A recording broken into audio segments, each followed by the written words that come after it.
Good morning student, आपका BA BEd third year class में welcome है। तो बच्चे हम कर रहे हैं यूनिट सेकंड का part B, policy of Akbar, Rajput policy of Akbar. Akbar की राजपूत नीति के बारे में हम पढ़ेंगे। क्लियर? तो जैसे कि जानते हैं कि बच्चों के अकबर ने राजपूतों के प्रति जो भी नीति अपनाई थी, जैसी नीति अपनाई थी, उसको विश्व के इतिहास में महत्वपूर्ण स्थान प्राप्त है।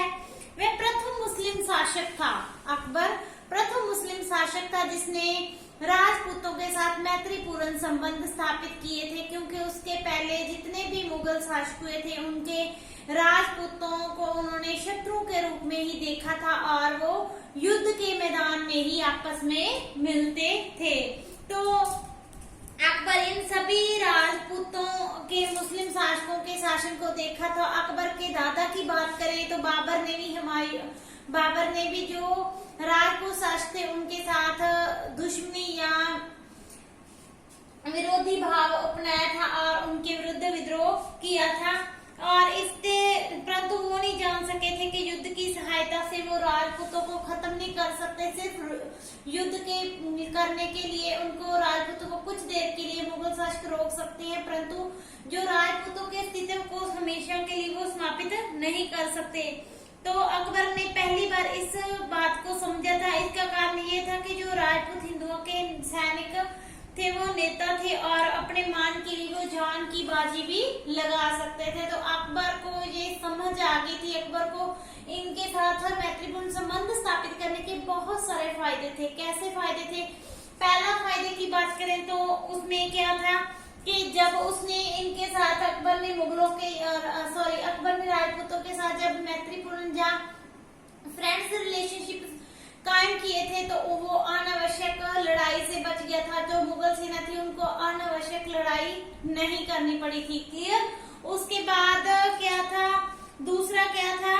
मुस्लिम शत्रुओं के विरुद्ध भी जो राजपूत सैनिक शक्ति का अकबर ने प्रयोग किया था। तीसरा, उसने कुशल और प्रजाहितैषी शासन प्रबंध में भी इन राजपूतों की सहायता ली थी। तो इस तरह जो उसकी राजपूत नीति थी अकबर की, वो उसकी दूरदर्शिता का परिणाम थी। क्लियर? हम करते हैं उनकी विशेषताएं कि उनकी राजपूत नीति की क्या विशेषताएं थी, कैसे उन्होंने जो राजपूतों के साथ अच्छे संबंध कायम किए थे। तो पहला है राजपूतों के साथ वैवाहिक संबंध।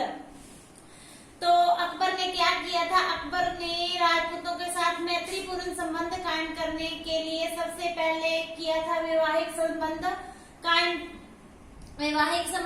किए थे। परंतु हैरानी की या आश्चर्य की बात यह है कि वैवाहिक संबंधों की पहल किन्होंने सबसे पहले की थी? राजपूतों ने अकबर को की थी। राजपूतों ने अकबर को कहा था कि वो उनकी राजकुमारियों का विवाह अपने साथ कर ले, ना कि अकबर ने राजपूतों को कहा था। क्लियर?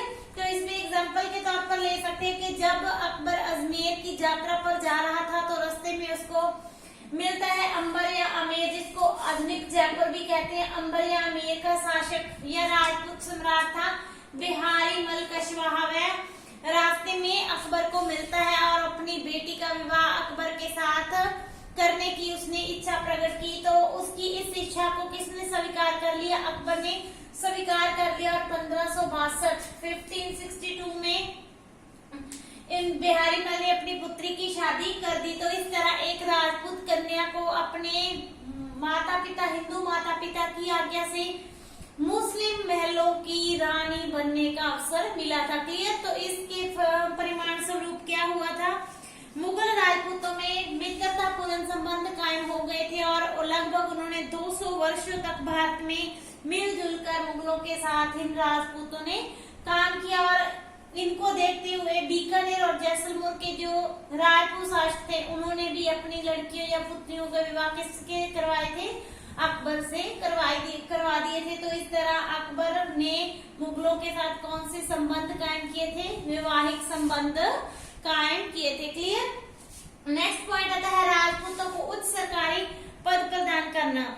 तो अकबर ने अपनी राजपूत नीति के तहत राजपूतों को अपने और भी नजदीक लाने के लिए उनको अपने दरबार में उच्च सरकारी पद प्रदान कर दिए थे, क्योंकि इससे पहले तो जो मुसलमान और लोग थे वो आपस में युद्ध के मैदान में मिलते थे, परंतु अब क्या थे, जब उनको सरकारी नौकरियां देनी शुरू कर दी थी तो अब उनको मुस्लिम जो रायपुर लोग थे उनको मुस्लिम पदाधिकारियों के साथ एक समान दर्जे मिले थे।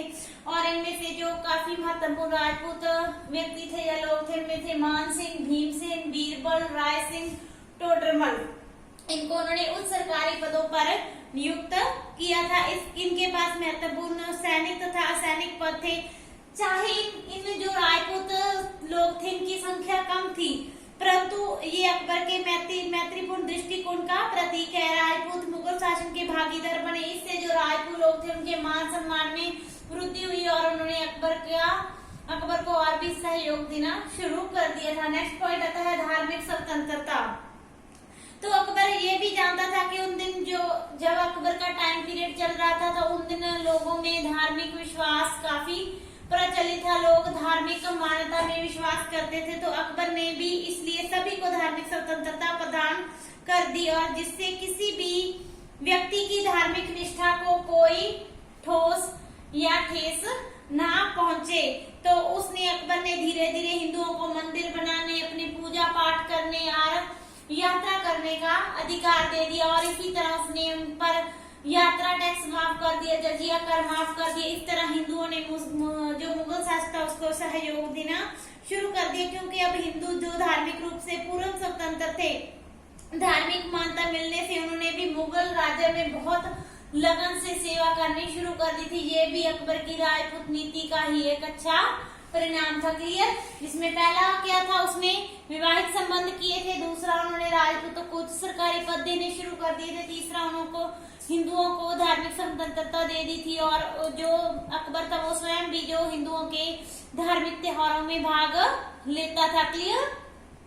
नेक्स्ट पॉइंट आता है सामाजिक सुधार। तो अकबर ने बहुत से सामाजिक सुधार किए थे, क्योंकि उस समय जो राजपूत समाज था उसमें सती प्रथा, कन्यावध की जो कुरीतियां प्रचलित थी, तो अकबर ने इन कुरीतियों को जो दूर करने का प्रयास किया था, जिसका जो राजपूत समाज था उन पर अच्छा प्रभाव पड़ा था। तो इससे भी जो मुगल राजपूत संबंधों में मेल जोल बढ़ा था, वो एक दूसरे के निकट आने लगे थे। नेक्स्ट पॉइंट आता है विरोधी राजपूतों से युद्ध। तो अकबर भली बात थी, हम जानते हैं कि अकबर एक साम्राज्यवादी शासक था, वो अपने साम्राज्य का विस्तार करना चाहता था। तो उसने राजपूत विरोध को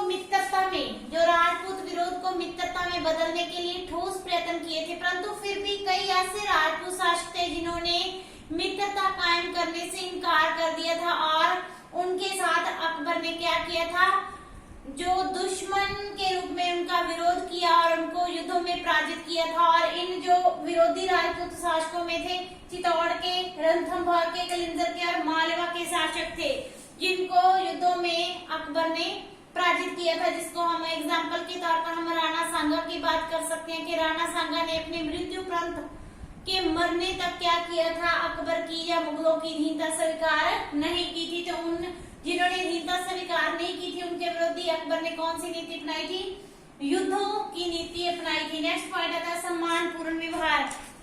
हम ये भी बच्चे जानते हैं कि विरोधी राजपूतों के विरुद्ध भी शस्त्र उठाते समय अकबर ये बात नहीं भूलता था कि वो उनके साथ मित्रता कायम करना चाहता है। अगर कोई राजपूत नरेश युद्ध में पराजित हो भी जाता था तो वो आत्मसमर्पण कर देता था। तो जो अकबर था उनके साथ सम्मानपूर्ण व्यवहार करता था और उनको उनके लायक, उनकी योग्यता के अनुसार उनके जो दरबार राजपूतों ने अकबर को उपयुक्त सरकारी पद भी प्रदान करता था। क्लियर। और लास्ट पॉइंट है संयुक्त मुगल राजपूत कला। कौन सा पॉइंट है, संयुक्त मुगल राजपूत कला। अकबर ने राजपूतों को मुगलों के और भी निकट लाने के लिए संयुक्त मुगल राजपूत का जो कला थी वो कला प्रणाली स्थापित की थी, क्योंकि अकबर से पहले जितने भी भवन निर्माण कला हुई थी उन पर सिर्फ मुस्लिम लोगों की जो कला की छाप दिखाई देती थी, परंतु अब उसने मुगलों के साथ साथ राजपूतों की जो भवन निर्माण कला थी उसका भी निर्माण करना शुरू कर दिया था।